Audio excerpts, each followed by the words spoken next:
as Kelly and perhaps some of the others of you know, there was some positive feedback from John Pilger, who of course is Julian Assange's best friend, or one of his best friends there in London.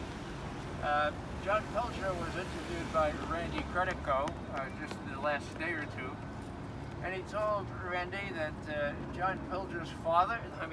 Julian's father, John Shipton, has been able to call him a couple of times a day on the telephone, okay? That Julian is described by his father as being in good spirits. God knows how that can happen.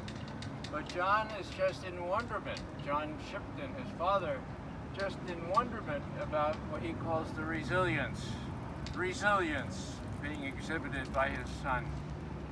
Now, earlier on, John Shipton was asked in an interview, how do you explain Julian's devotion to justice?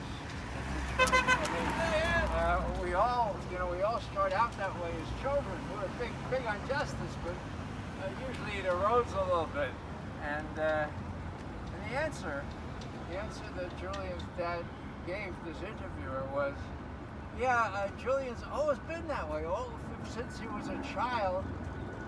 I don't know why it stays as strong with Julian as it did when he was just between 5 and 15, but it is strong. He cares about other people. He wants people to be well informed, and he's willing to risk his own hide to defend those values and to make sure that they have a way of knowing what's really going on. So this was a very big encouragement to me, not only that John Shipton is able to talk with Julian a couple times a day.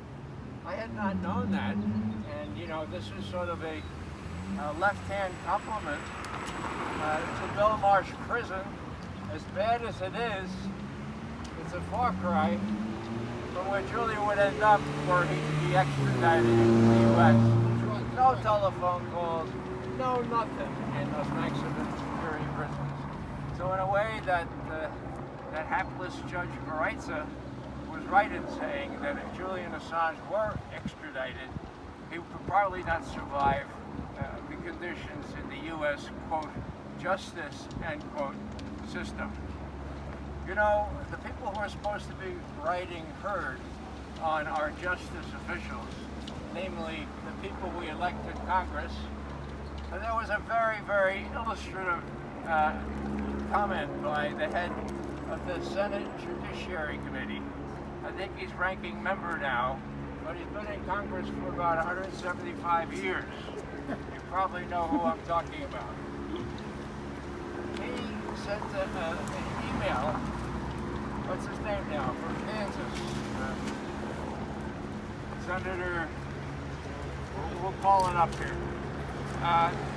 So he sends this email when that little lawyer who falsified the records to get a FISA warrant on Carter Page, he sent a little email and he said, oh my God, so this is what the Department of, quote, Just Us has become.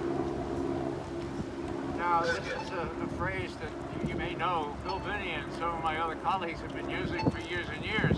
It's not the Department of Justice, it's the Department of, quote, Just Us, end quote. Now, what's ironic about that? Yeah, right, that senator has purview over the Justice Department, okay? And he's saying pretty much what that comedian used to say, it's a big club. It's a really big club. George Carlin. It's a big club, but we're not in it. But this seems to be a laughing matter to this particular senator. So what we're faced with here is keeping hope alive, and there was a kind of fillip to my hope to hear that Julian is being treated better than he would be treated in the U.S. Comparisons are invidious, right? That's phrasing with, that's faint praise, but at least he's getting telephone calls, and his father describes him not only as in good spirits, but also as resilient. Now, John Pilger continued with his own speculation. As you probably know, the U.S. appeal is going forward. It'll wind up in the High Court. Now, John Pilger is of the belief, and he would know more than I, that there are still some honest judges in the High Court. I sure hope he's right, okay? And if he's right, Julian will be released. Then the question is, what happens to him then? Kelly, do you have a question? I have something John Pilger said, was that there is some hope, just in that the high court doesn't want to reverse a decision on the lower court. Yeah. So that, I think is maybe right, that may be the only hope, but it's something. Yeah. Yeah. Well, the higher court is in question, but I was surprised to hear John Pilger venture the thought that by June, Julian might be a free man. Where he would go is very, very problematic. So I immediately got on the phone and called a barber of mine and said, may I have an appointment for late June so I can get rid of this beard, which was started exactly 2 years ago in solidarity with my friend Julian, and in assurance that I wouldn't forget my friend Julian, even if he's not in the pages of the press. I thought the way he looked when he was dragged out of that embassy was a shame, just a shameful sort of thing. And so casting around for some way to identify with him, I chose not to. I chose to grow my beard so I would look at least as disheveled as he did at that moment 2 years ago. And now I think I've exceeded the norm. And I hope, my wife hopes very much that at the end of June, I can make that barber's appointment and look like, quote, respectable again. The point I'd like to make is that we need to keep hope alive. There is hope. There is resilience. John Pilger said, when Julian gets out, he's going to need some time just to kind of sit and recover, but then he's going to be all right. And we have to believe that, okay? He's going to be all right. All we need to do is keep getting out in the street and in demos like this to make sure that there's pressure created.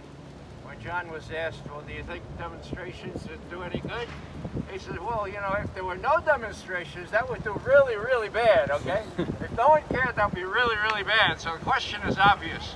And thanks to you all for being here and giving us and Julian and John Shipton, his father, John Pilger, and all of Julian's friends, real hope, real reason to hope. Thanks again. Thank you. Woo! Yeah. Free Assange.